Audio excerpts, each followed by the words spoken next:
dia sei matuki savono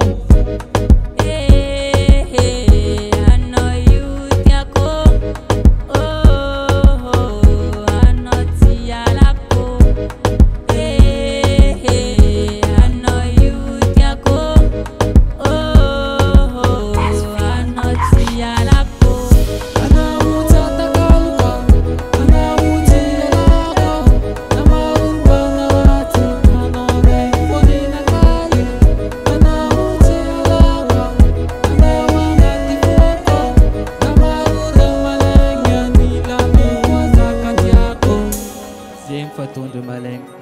kurang arek ang barkono ano azaki vemramantalo fa io fomban'olo izy koa fa tsy te andao tegna miaraka maro ny mpagnaratsy agnasarika fa anao ze